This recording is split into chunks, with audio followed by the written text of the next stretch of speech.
بسم اللہ الرحمن الرحیم نحمدہ و نصلی علی رسولہ الکریم اما بعد۔ السلام علیکم ناظرین، میں عبدالوقار۔ جیسا کہ آپ جانتے ہیں ہم بات کر رہے ہیں تحصیل بہشتی زیور کی۔ اس میں ہمارا 7واں چیپٹر کتاب الطہارہ چل رہا ہے۔ 12 سیشن ہو چکے ہیں، آج 13واں سیشن ہے۔ اس سیشن میں ہم انشاءاللہ پانی کے بیان کے بارے میں بات کریں گے اور کور کریں گے کچھ مسائل جس پانی سے طہارت جائز ہے، مطہر پانی کے احکام، غیر مطہر پانی اور اس کے احکام۔ آئیے شروع کرتے ہیں۔ پانی کا بیان، جس پانی سے طہارت جائز ہے۔ مسئلہ نمبر 1، آسمان سے برسے ہوئے پانی، ندی، نالے، چشمے، کنویں، تالاب اور دریاؤں کے پانی سے وضو اور غسل کرنا درست ہے، چاہے میٹھا ہو یا کھارا۔ آپ یہاں پر سمجھ سکتے ہیں کہ یہاں پر دو چیزوں کی کنڈیشن بتائی گئی ہے، میٹھا ہو یا پانی کھارا ہو۔ اگر ان دونوں کے بیسس پہ ایسا نہیں کہا جا سکتا کہ اس پانی سے غسل یا وضو نہیں ہو پائے گا، کہ کوئی اور وجہ ہو سکتی ہے، نا پاک ہے کوئی پانی، اس سے وضو یا غسل نہیں ہوگا، لیکن پانی میٹھا ہو یا کھارا اس پانی سے وضو ہو جائے گا اور غسل بھی ہو جائے گا۔ مطہر پانی کے احکام، یہاں پر ایک نالے کا بات کیا گیا ہے۔ نالا مطلب وہ نہیں ہے جو گندے پانی کا ذخیرہ ہو، وہ چیز نہیں ہے یہاں پر۔ یہاں پر اس نالے کی بات کی جا رہی ہے جو پانی لگتا ہو، اور میٹھا یا کھارے کی بنیاد پر ہم یہ نہیں بول سکتے کہ اس سے غسل یا وضو نہیں ہوگا۔ مطہر پانی کے احکام۔ مسئلہ نمبر 2، جس پانی میں کوئی پاک چیز پڑ گئی اور پانی کے رنگ، مزہ یا بو میں کچھ فرق آ گیا، لیکن وہ چیز پانی میں پکائی نہیں گئی، نہ پانی کے پتلے ہونے میں کچھ فرق آیا، جیسے بہتے ہوئے پانی میں کچھ ریت ملی ہوتی ہے، یا پانی میں زعفران پڑ گیا اور اس کا بہت خفیف سا رنگ آ گیا، یا صابن پڑ گیا، یا اسی طرح کی کوئی اور چیز پڑ گئی، تو ان سب صورتوں میں وضو اور غسل درست ہے۔ مسئلہ نمبر 3، جنگل میں کہیں تھوڑا سا پانی ملا تو جب تک اس کے ناپاک ہونے کا یقین نہ ہو جائے اس سے وضو کرے، صرف اس وہم پر وضو نہ چھوڑے کہ شاید یہ نجس ہو، ناپاک ہو۔ اگر اس کے ہوتے ہوئے تیمم کرے گا تو تیمم نہ ہوگا۔ مسئلہ نمبر 4، کسی کنویں وغیرہ میں درخت کے پتے گر پڑے اور پانی میں بدبو آنے لگی اور رنگ اور مزہ بھی بدل گیا، تو بھی اس سے وضو درست ہے جب تک پانی اسی طرح پتلا باقی رہے، گاڑھا نہ ہو جائے۔ یہاں پر یہ بات کہی گئی ہے مسئلہ نمبر 3 میں، جنگل میں ہے، تھوڑا سا پانی ملا زمین پر کہیں پر، تو اس کو ناپاک نہ سمجھیں آپ جب تک ناپاکی کا یقین نہ ہو۔ اگر آپ یہ سوچ کر اس سے وضو نہ کریں اور تیمم کر لیں کہ وہ ناپاک ہوگا، تو آپ کا تیمم جائز نہیں ہوگا۔ اگر آپ کو یقین ہے کہ وہ پانی ناپاک ہے، ہاں، تب وضو درست نہیں۔ اور مسئلہ نمبر 4 میں کہا گیا ہے کہ کنویں میں کچھ پتے گر پڑے اور کنویں کا پانی میں کوئی فرق نہیں پڑا، ویسا ہی پتلا رہا، تو پھر اس سے وضو درست ہے۔ اگر گاڑھا ہو جائے پانی تو وضو درست نہیں رہے گا۔ مسئلہ نمبر 5، بڑا حوض جو 10 ہاتھ لمبا اور 10 ہاتھ چوڑا ہوتا ہو۔ مسئلہ نمبر 5، بڑا حوض جو 10 ہاتھ لمبا اور 10 ہاتھ چوڑا ہو اور اتنا گہرا ہو کہ اگر چلو سے پانی اٹھائیں تو زمین نہ کھلے، یہ بھی بہتے پانی کے حکم ہے۔ ایسے حوض کو 10 در 10 یعنی 10x10 کہتے ہیں۔ اگر اس میں ایسی نجاست پڑ جائے جو پڑ جانے کے بعد دکھائی نہیں دیتی، جیسے پیشاب، خون، شراب وغیرہ، تو چاروں طرف سے وضو کرنا درست ہے، جدھر سے چاہے وضو کرے۔ اور اگر ایسی نجاست پڑ جائے جو دکھائی دیتی ہے، جیسے مردہ جانور وغیرہ، تو جس طرف پڑا ہوا ہو اس طرف سے وضو نہ کرے، اس کے سوا اور جس طرف سے چاہے کرے۔ البتہ اگر اتنے بڑے حوض میں اتنی نجاست پڑ جائے کہ رنگ یا مزہ بدل جائے یا بدبو آنے لگے تو نجس ہو جائے گا۔ یہاں پر یہ کہا گیا ہے کہ اگر کوئی بڑا حوض ہے اور اس میں کوئی ناپاکی گر جائے جو دکھائی نہیں دیتی، ٹھیک، تو اس حوض سے آپ وضو کر سکتے ہیں، کیونکہ اب آپ کو شک یہاں پر کرنے کی ضرورت نہیں ہے کہ پتہ نہیں پاک ہے کہ ناپاک ہے، وہ دکھ نہیں رہی، چھپی ہوئی چیز ہے، تو آپ اسے کر سکتے ہیں۔ ہاں، یہ تب ہے جب اس کی ناپاکی صاف ظاہر نہ ہو۔ اگر اس کی ناپاکی صاف ظاہر ہو رہی ہے، رنگ بدل گیا، مزہ بدل گیا، بدبو آنے لگی، اگر اس طرح کا ہے تو وہ ناپاک سمجھا جائے گا۔ اور اگر مردہ جانور وغیرہ ہو اس میں، ایک طرف ہو جو کہ دکھائی دے رہا ہے، تو دوسری طرف سے وضو کر سکتے ہیں آپ۔ اگر پھر اس کا مزہ پورے میں پھیل گیا یا پھر کہیں سے بھی کر رہے ہیں، مزہ الگ ہے، اس کا بدبو آ رہی ہے، تو وہ پانی ناپاک ہے، اس سے وضو اب درست نہیں ہوگا۔ مسئلہ نمبر 6، اگر 20 ہاتھ لمبا اور 5 ہاتھ چوڑا یا 25 ہاتھ لمبا اور 4 ہاتھ چوڑا ہو تو حوض بھی دہ دردہ کی طرح ہے۔ اب یہاں پر ایک دہ دردہ کی بات کی جا رہی ہے، 10/10۔ یہ ہے کیا؟ 10 ہاتھ لمبا 10 ہاتھ چوڑا اگر کہیں گے تو 10/10 ہو جاتا ہے، یعنی کہ 100 اسکوائر ہو جاتا ہے، 100 اسکوائر۔ اب یہ دہ دردہ اس طریقے سے سمجھ نہیں آ رہا، تو پھر اس کی ایک دہ دردہ کی حوض کی تعریف یہاں پر کی گئی ہے۔ دہ دردہ حوض کی تعریف یہ ہے کہ اس کا کل رقبہ یعنی طول و عرض کا حاصل ضرب 100 ذراع that is equal to 225 square feet. یاد رہے یہاں اسکوائر فٹ کی بات ہو رہی ہے، ٹھیک؟ یہاں فٹ مس پرنٹ غلطی سے لکھ دیا گیا ہوگا، کیونکہ ایریا جو ہوتا ہے، ایریا کی جو یونٹ ہوتی ہے اسکوائر میں ہوتی ہے، کیونکہ میٹر انٹو میٹر ہوتا ہے، سینٹی میٹر انٹو سینٹی میٹر ہوتا ہے، فٹ انٹو فٹ ہوتا ہے، تو فٹ انٹو فٹ کریں گے تو اسکوائر فٹ ہو جاتا ہے یہ، اس لیے 225 اسکوائر فٹ۔ اگر کوئی ایریا ہے 225 اسکوائر فٹ کا حوض ہے، 225 اسکوائر فٹ کے ایریا کو کور کر رہا ہے، تو وہ بھی دردہ میں شامل ہوگا، یا 20.9 اسکوائر میٹر 20.9 اسکوائر میٹر ہو۔ اگر حوض گول ہے، ٹھیک، تو 16.93 یعنی 16.93 فٹ اس کا ڈائی میٹر ہونا چاہیے، اس کا قطر، اس کا ڈائی میٹر ہوتا ہے، ایک گول سرکل ہوگا، ایک چھور سے لے کر دوسرے چھور، ٹھیک، کی میکسیمم جو لمبائی ہوتی ہے، ٹھیک، اس کو ڈائی میٹر کہتے ہیں۔ 16.93 فٹ ڈائی میٹر ہو یا 5.16 میٹر ڈائی میٹر ہو تو یہ حوض دہ دردہ ہوگا، گہرائی کا اعتبار نہیں۔ مسئلہ نمبر 7، دہ دردہ حوض میں جہاں پر مستعمل پانی گرا ہے اگر وہیں سے پھر پانی اٹھائے تو بھی جائز ہے۔ دہ دردہ ہے، حوض ہے، وضو کیا، وہاں پر پانی گرا، پھر وہاں سے پانی اٹھا کر آپ وضو کر سکتے ہیں، ایسا نہیں ہے پہلے پانی اٹھایا، ہاتھ دھویا، پانی گرا اسی جگہ پہ پانی گرا، پھر وہیں سے اٹھا کے چہرہ بھی دھویا جا سکتا ہے، پھر وہ پانی اسی جگہ پہ گرا، پھر وہاں سے اٹھا کے ہاتھ بھی دھوئے جا سکتے ہیں، اس میں کوئی حرج نہیں ہے۔ مسئلہ نمبر 8، اگر کوئی کافر یا بچہ اپنا ہاتھ پانی میں ڈال دے تو پانی نجس نہیں ہوتا،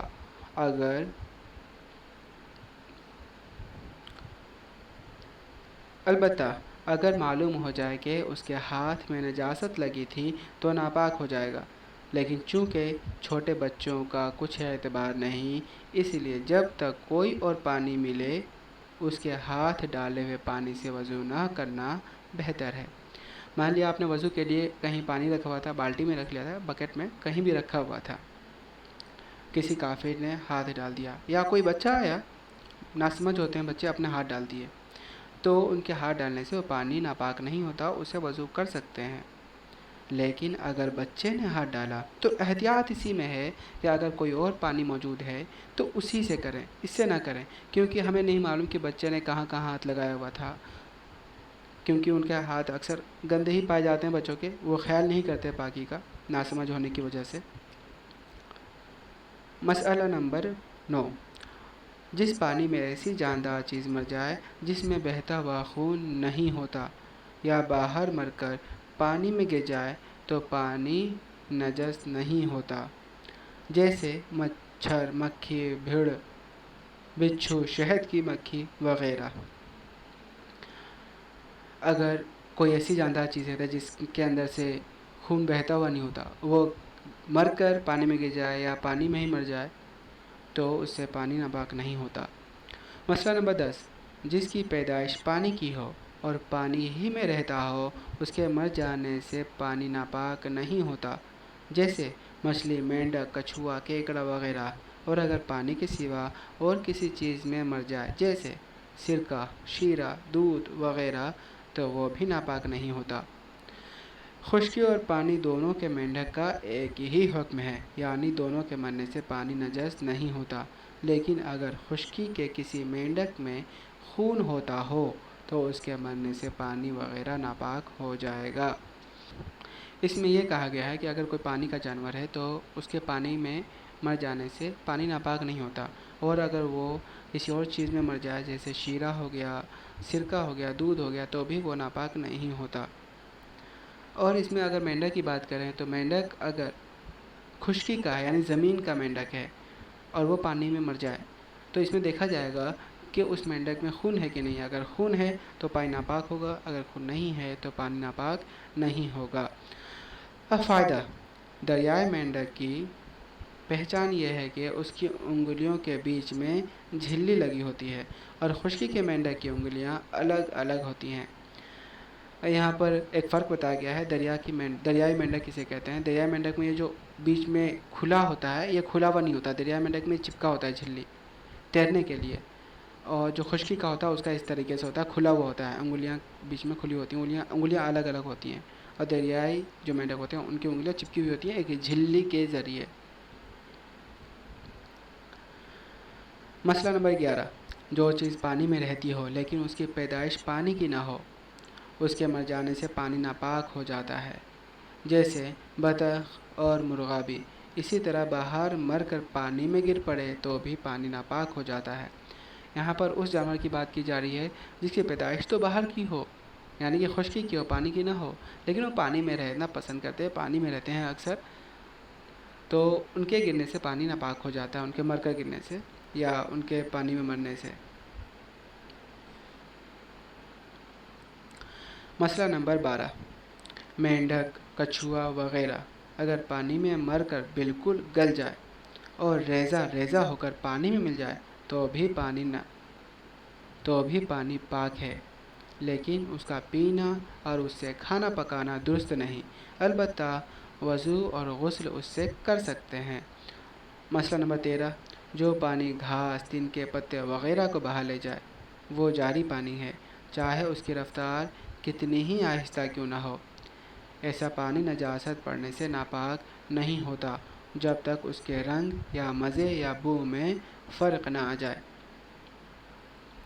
یہاں پر یہ کہا گیا ہے کہ اگر کوئی کہیں پانی اکٹھا ہے، پانی ہے اور اس کی بہنے کی رفتار ہے چاہے ہلکی ہی کیوں نہ ہو، تو اگر اس میں نجاست پڑ جائے تو اس میں نجاست پڑ جانے سے وہ پانی ناپاک نہیں ہوتا۔ ہاں، اگر نجاست پڑنے کے بعد اس کے رنگ میں یا اس کے بو میں یا اس کے مزہ میں فرق آ جائے، ہاں تب وہ ناپاک ہو جائے گا۔ غیر متحد پانی اور اس کے احکام۔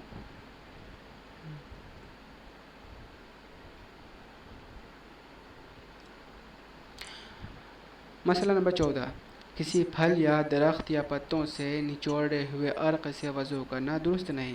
اسی طرح جو پانی تربوز سے نکلتا ہے اس سے اور گنے وغیرہ کے رس سے وضو اور غسل درست نہیں۔ اس سے ایک رس کی بات کی جا رہی ہے، اگر کوئی رس ہے، جوس سے وضو کرنا درست نہیں ہے۔ مسئلہ نمبر 15، جس پانی میں کوئی اور چیز مل گئی یا پانی میں کوئی چیز پکا لی گئی اور ایسا ہو گیا کہ عرف میں اس کو پانی نہیں بلکہ کوئی اور نام دیا جاتا ہے جیسے شربت، شیرہ، شوربہ، سرکہ، گلاب اور عرق، گاؤ زبان وغیرہ، ایسی چیز سے وضو اور غسل درست نہیں۔ یہاں پر یہ کہا گیا کہ پانی سے کوئی چیز بنا دیا گیا جیسے شربت ہو گیا تو اس سے وضو اور غسل درست نہیں۔ مسئلہ نمبر 16، اگر کوئی چیز پانی میں ڈال کر پکانے سے رنگ یا مزہ وغیرہ بدلا تو اس پانی سے وضو درست نہیں، البتہ اگر ایسی چیز پکائی گئی جس سے رنگ یا مزہ نہیں بدلا تو اس سے وضو درست ہے، جیسے مردہ کو نہلانے کے لیے بیری کی پتیاں پکاتے ہیں تو اس میں کچھ حرج نہیں، البتہ اگر اتنی زیادہ ڈال دیں کہ پانی گاڑھا ہو جائے تو اس سے وضو اور غسل درست نہیں۔ اس میں یہ بات کہی گئی ہے کہ پانی میں کچھ بھی ڈال کر پکایا گیا اور اس کا مزہ وغیرہ یا رنگ وغیرہ بدلا تو اس پانی سے وضو درست نہیں ہوگا۔ ہاں، اگر ایسی چیز پکائی جاتی ہے جس سے رنگ یا مزہ نہیں بدلتا تو اس سے وضو درست ہے۔ جیسے کبھی ہوتا کیا ہے کہ مردوں کو نہلانے کے لیے پانی میں بیری کا پتا ڈال کے اس کو گرم کر دیتے ہیں، پکا دیتے ہیں، تو اگر اس میں پانی گاڑھا ہو جاتا ہے، اتنا پتا ڈال دیا کہ گاڑھا ہو گیا پانی، تب تو اسے غسل یا وضو درست نہیں ہوگا، لیکن اگر گاڑھا نہیں ہوتا تو وضو اور غسل درست ہے۔ مسئلہ نمبر 17، کپڑا رنگنے کے لیے زعفران گھولا یا پڑیا گھولی تو اس سے وضو درست نہیں۔ مسئلہ نمبر 18، اگر پانی میں دودھ مل گیا اور دودھ کا رنگ اچھی طرح پانی میں آ گیا تو وضو درست نہیں، اور اگر پانی میں دودھ کا رنگ نہیں آیا تو وضو درست ہے۔ مسئلہ نمبر 19، جب پانی میں نجاست گر جائے اس سے وضو اور غسل درست نہیں، چاہے وہ نجاست تھوڑی ہو یا بہت۔ البتہ اگر جاری پانی ہے تو وہ نجاست گرنے سے ناپاک نہیں ہوتا جب تک کہ اس کے رنگ، مزہ یا بو میں فرق نہ آئے، اور جب نجاست کی وجہ سے رنگ یا مزہ بدل گیا یا بو آنے لگی تو بہتا ہوا پانی بھی ناپاک ہو جائے گا، اس سے وضو درست نہیں۔ اس میں وہی بات کہی گئی جو سملر پیچھے بھی جا چکی ہے کہ اگر کوئی بہتا ہوا پانی ہے، چاہے دھیرے ہو یا تیز ہو، اگر اس میں کوئی نجاست گر جائے یا کسی نے مان لیا پیشاب ہی کر دیا تو وہ بہتا ہوا پانی ناپاک نہیں ہوتا۔ ہاں، اگر اس پانی کا مزہ، رنگ بدل گیا یا پھر اس کا بو آنے لگی تو وہ ناپاک ہو جائے گا، اس سے وضو درست نہیں۔ مسئلہ نمبر 20، چھت پر نجاست پڑی ہو اور بارش برسنے کی وجہ سے پرنالہ چلے تو اگر آدھی یا آدھی سے زیادہ چھت ناپاک ہو تو وہ پانی نجس ہے، اور اگر چھت آدھی سے کم ناپاک ہو تو وہ پانی پاک ہے، اور اگر نجاست پرنالے کے پاس ہی ہو اور اتنی ہو کہ سب پانی اس سے مل کر آتا ہے تو وہ پانی نجس ہے۔ اب اس میں بارش کے بارے میں بات کی گئی ہے۔ اگر بارش ہوتا ہے، چھت پہ پانی پڑتی ہے، چھت سے کسی پائپ کے ذریعے سے پانی باہر نکلتا ہے، تو وہ پائپ کے ذریعے سے جو پانی باہر نکل رہا ہے، یعنی پرنالے سے جو پانی باہر نکل رہا ہے، وہ پاک ہے کہ نہیں؟ اگر چھت پر کچھ گندگی ہے، کچھ نجاست ہے، کچھ ناپاکی ہے، اب اس میں دیکھا جائے گا چھت کے آدھے حصے میں یا اس سے زیادہ میں ناپاکی ہے تو پرنالے سے جو پانی نکل رہا ہے، یعنی کہ پائپ سے جو پانی نکل رہا ہے، چھت کے پائپ سے بارش کی پانی جو نکل رہی ہے وہ ناپاک ہوگا اگر چھت آدھا یا آدھے سے زیادہ ناپاک ہے۔ اور اگر ناپاکی کہاں ہے؟ جہاں سے پانی نکل رہا ہے پرنالے کا، وہیں پر اگر ناپاکی ہے تو پھر جتنے بھی پانی ہیں سب اس گندگی سے ہو کر، اس ناپاکی سے ہو کر اس پائپ سے نکل رہا ہے، تو اس کیس میں ساری پانی ناپاک ہوگی، اس پرنالے سے نکلنے والا پانی ناپاک ہوگا۔ مسئلہ نمبر 21، اگر پانی آہستہ آہستہ بہتا ہو تو بہت جلدی جلدی وضو نہ کریں تاکہ استعمال شدہ پانی دوبارہ ہاتھ میں نہ آ جائے۔ کسی جگہ وضو کیا جا رہا ہے جہاں پر پانی بالکل آہستہ آہستہ بہہ رہا ہے تو وضو جلد بازی میں نہ کریں، جلدی جلدی نہ کریں۔ کیوں؟ کیونکہ اگر میں نے جلدی کیا، ہاتھ دھویا، پھر ترنت منہ دھویا، تو ہاتھ جو دھویا، ہاتھ کا پانی جو نیچے گرا، ٹھیک، تو پھر یہ آگے بہہ نہیں پایا۔ منہ دھونے کے لیے میں نے وہی پانی اٹھا لیا جو ہاتھ دھونے کے لیے اٹھایا تھا۔ اسی لیے آہستہ کریں، جب آہستہ آہستہ فلو ہو، آہستہ آہستہ پانی بہہ رہا ہو تو وضو آہستہ کریں، تسلی سے کریں، ہاتھ دھوئیں، ہاتھ کا جو پانی نیچے گرا اس کو بہہ جانے دیں، یہ بہہ گیا، اب پھر چہرہ کو دھوئیں، پھر چہرے کا پانی اگر اس میں گرا پھر اس کو بہہ جانے دیں، پھر ہاتھ دھوئیں۔ تو ناظرین، آج کے لیے اتنا ہی۔ اگر آج کے اس سیشن سے آپ کو کوئی بھی سوال ہے یا کوئی بھی سجیشن ہے تو آپ کمنٹ میں پوچھ سکتے ہیں یا سجیشن دے سکتے ہیں۔ اللہ تعالیٰ سے دعا ہے کہ اللہ تعالیٰ ہم سب کو راہ حق پر چلنے کی اور اس پر استقامت کی توفیق عطا فرمائے۔ ملتے ہیں اگلے سیشن میں ناظرین۔ السلام علیکم ورحمۃ اللہ، وآخر دعوانا ان الحمد للہ رب العالمین۔